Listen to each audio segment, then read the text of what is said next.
ഞാൻ എങ്ങനെയാണ് ഇവിടെ എത്തിയത് എന്ന് ഞാൻ ആലോചിക്കാറുണ്ട്. നിങ്ങളുടെ ഹൃദയത്തിൻ്റെ, സ്വപ്നത്തിൻ്റെ, പ്രാർത്ഥനയുടെ തേരിലേറിയാണ് വി.ഡി. സതീശൻ കേരളത്തിൻ്റെ മുഖ്യമന്ത്രി സ്ഥാനത്തിരിക്കുന്നത്. രാഷ്ട്രീയം മറന്ന്, ജാതിമത പരിഗണനകൾ മറന്ന് എനിക്ക് വേണ്ടി പ്രാർത്ഥിക്കുന്ന, എനിക്ക് വേണ്ടി വഴിപാടുകൾ നേരുന്ന, പള്ളികളിൽ പോയി മുട്ടുകുത്തി പ്രാർത്ഥിക്കുന്ന, എല്ലാ പ്രാർത്ഥനകളിലും പങ്കാളികളായ പതിനായിരങ്ങൾ, ഒരുപക്ഷെ എനിക്ക് വോട്ട് ചെയ്യാത്തവർ പോലും ഞാൻ ഈ സ്ഥാനത്ത് എത്തുന്നതിന് വേണ്ടി പ്രാർത്ഥിച്ചിട്ടുണ്ടെന്ന് എനിക്കറിയാം. ഞാൻ നിങ്ങളോട് പണ്ടൊരു വാക്ക് പറഞ്ഞിട്ടുണ്ട്.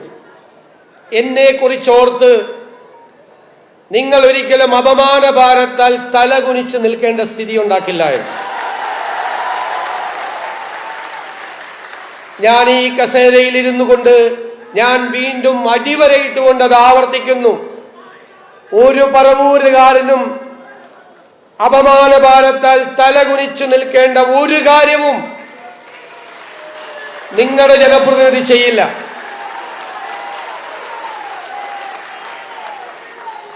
കേരളത്തിൽ ബഹുമാന്യനായ ശ്രീ മോഹൻലാൽ, ഞാൻ അദ്ദേഹത്തിന്റെ പ്രസംഗത്തിന്റെ ഓരോ വരികളും ശ്രദ്ധിക്കുകയായിരുന്നു.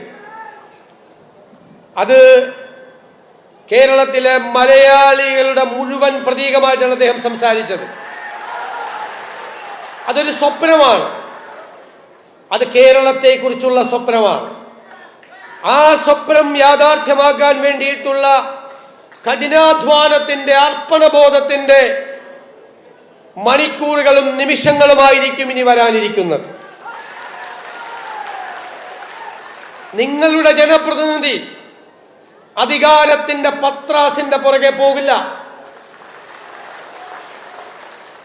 പാവപ്പെട്ടവനെയും പാർശ്വവൽക്കരിക്കപ്പെട്ടവനെയും ഹൃദയത്തോട് ചേർത്ത് നിർത്തുന്ന ഒരു സർക്കാരായിരിക്കും കേരളത്തിൽ ഉണ്ടാകുന്നത്.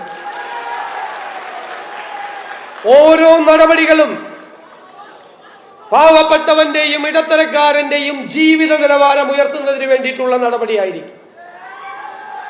നമ്മുടെ കേരളം മനോഹരമാണ്, ദൈവത്തിന്റെ സ്വന്തം നാടാണ്.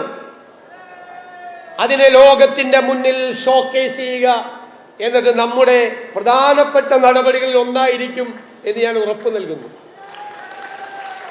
നമ്മുടെ ഈ മനോഹരമായ അറബിക്കടൽ, ഞാൻ പറഞ്ഞു നേരത്തെ, അദ്ദേഹം സിംഗപ്പൂരിനെ കുറിച്ചാണ് പറഞ്ഞത്. സിംഗപ്പൂരിന്റെ പ്രത്യേകത എന്താ? അതൊരു തുറമുഖ നഗരമാണ്. കേരളത്തെ ഒരു തുറമുഖ നഗരമാക്കി മാറ്റാനുള്ള കൃത്യമായ പദ്ധതികളുമായിട്ടാണ് ഈ സർക്കാർ നിൽക്കുന്നത്. 2 പ്രധാനപ്പെട്ട അന്താരാഷ്ട്ര തുറമുഖങ്ങളും, ഒരു കണ്ടെയ്നർ ടെർമിനലും, 17 മിനി പോർട്ടുകളും, 600 കിലോമീറ്റർ അറബിക്കടലുമുള്ള ഈ കേരളത്തെ നമ്മളൊരു തുറമുഖ നഗരമാക്കി മാറ്റും. തുടങ്ങും ഇപ്പോൾ തന്നെ. 4 അന്താരാഷ്ട്ര വിമാനത്താവളങ്ങളുള്ള കേരളം, ഇന്ത്യയിൽ ഏറ്റവും കൂടുതൽ ഏവിയേഷൻ പ്രോജക്റ്റുകളുള്ള സംസ്ഥാനമാക്കി നമ്മൾ മാറ്റും. എൻ്റെ കുഞ്ഞുങ്ങളെ, നമ്മുടെ കുഞ്ഞുങ്ങളെ വിദ്യാഭ്യാസം തേടി, തൊഴിൽ തേടി ലക്ഷങ്ങൾ അവർ വിദേശത്തേക്ക് പോകുന്നതിന് കുറവ് വരുത്തും. അവരവരുടെ മാതാപിതാക്കളോടൊപ്പം കേരളത്തിൽ നിന്ന് നന്നായി പഠിച്ച് നല്ല ജോലി കിട്ടുന്നതിനുള്ള അവസരം നമ്മൾ ഈ നമ്മുടെ കേരളത്തിൽ ഉണ്ടാക്കും. ഞാൻ ദീർഘമായി പറയുന്നില്ല, എല്ലാ ബജറ്റ് പുറത്തു വരാൻ പോകുന്നില്ല. ധനകാര്യ വകുപ്പ് കൂടി ഏറ്റെടുത്തിട്ടുള്ള ഒരാളാണ് ഞാൻ. അതൊരു വെല്ലുവിളിയായതുകൊണ്ടാണ് അത് ഏറ്റെടുത്തത്. കേരളത്തിന്റെ സമ്പദ് വ്യവസ്ഥ മെച്ചപ്പെടുത്തണം. ഞാൻ എപ്പോഴും പറയും, ചാണക്യന്റെ അർത്ഥശാസ്ത്രത്തിൽ വളരെ രസകരമായ ഒരു വരിയുണ്ട്. ഞാൻ പണ്ട് അസംബ്ലിയിൽ പറഞ്ഞിട്ടുണ്ട്. ഭരണകൂടങ്ങൾ നികുതി പിരിക്കുന്നത് പൂമ്പാറ്റ പൂവിൽ നിന്ന് തേൻ കുടിക്കുന്നത് പോലെ ആയിരിക്കണം. പൂവ് അറിയരുത്, പൂവ് പോലും അറിയാതെ, ജനങ്ങളെ ദ്രോഹിക്കാതെ, ജനങ്ങളെ പ്രയാസപ്പെടുത്താതെ നമ്മുടെ സമ്പദ് വ്യവസ്ഥയെ നമ്മൾ മെച്ചപ്പെടുത്തും. നമുക്കൊരുപാട് ലക്ഷ്യങ്ങളുണ്ട്. കേരളത്തിലെ ഏറ്റവും വലിയൊരു പദ്ധതി നമ്മൾ പ്രഖ്യാപിച്ചു. മുതിർന്ന പൗരന്മാർക്ക് പ്രത്യേകമായ മന്ത്രാലയം ഇന്ത്യയിൽ ആദ്യമായി ചെയ്യുന്നതാണ്. ഒരു സമൂഹം എങ്ങനെയാണ് പരിഷ്കൃതമാണ് എന്ന് കരുതുന്നത്, ആ സമൂഹം അതിലെ മുതിർന്നവരെ എങ്ങനെ അവരോട് പെരുമാറുന്നു എന്നതാണ്. ഇന്ത്യയിൽ ഏറ്റവും പരിഷ്കൃത സമൂഹമാക്കി മുതിർന്നവരെ ആദരിക്കുന്ന, അവരെ ശ്രദ്ധിക്കുന്ന, കുഞ്ഞുങ്ങളെ പോലെ ശ്രദ്ധിക്കുന്നവരാക്കി ഞങ്ങൾ മാറ്റും. ഒരു സംശയവും വേണ്ട. വരാനിരിക്കുന്ന തലമുറകൾക്ക് പ്രതീക്ഷകൾ നൽകുന്ന, സ്വപ്നങ്ങൾ ഉണ്ടാകുന്ന ഒരു കേരളം നമുക്കുണ്ടാക്കണം. ഒറ്റയ്ക്ക് കഴിയില്ല ഒന്നിനും. നമുക്ക് ടീമാവണം, ഒരു ടീം ബിൽഡ് ചെയ്യണം. കേരളത്തിൽ എല്ലാവരും ഒരുമിച്ച് നിന്നുകൊണ്ട്, എല്ലാവരെയും ചേർത്ത് പിടിച്ചുകൊണ്ട്, ഞാൻ എപ്പോഴും ആഗ്രഹിക്കുന്ന എൻ്റെ ഒരു കേരളമുണ്ട്. ജാതി മത ചിന്തകളില്ലാതെ എല്ലാവരും സാഹോദര്യത്തോടു കൂടി നിൽക്കുന്ന കേരളം. ഈ രാജ്യത്തോട് ഉറക്കെ വിളിച്ചു പറയാൻ പറ്റണം, എൻ്റെ കേരളം, നമ്മുടെ കേരളം മതേതര കേരളമാണ് എന്ന്.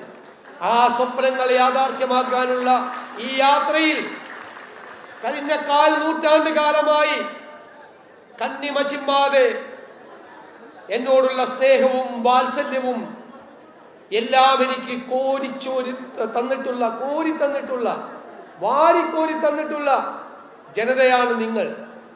ആ നിങ്ങൾ, ഞാൻ ഇവിടെ എത്തി നിൽക്കുമ്പോൾ, ഞാൻ തിരിഞ്ഞു നോക്കുമ്പോൾ ഞാൻ കാണുന്നത് നിങ്ങളെയാണ്, നിങ്ങളെ മാത്രമാണ് എന്ന് നിറഞ്ഞ കണ്ണുകളോടെ പറഞ്ഞുകൊണ്ട് ഈ നാടിനെയും നിങ്ങളെയും മറക്കില്ല, മറക്കാൻ എനിക്ക് കഴിയില്ല എന്ന് മാത്രം വിനയപൂർവ്വം സൂചിപ്പിച്ചുകൊണ്ട് ഈ സ്വീകരണ സമ്മേളനം എന്നും ഹൃദയത്തിൽ സൂക്ഷിച്ചു വെക്കാനുള്ള ഒന്നാക്കി മാറ്റിയ നിങ്ങളോട് എല്ലാവരോടും നന്ദി പറഞ്ഞുകൊണ്ട് ഞാൻ എൻ്റെ വാക്കുകൾ ചുരുക്കുന്നു. നമസ്കാരം.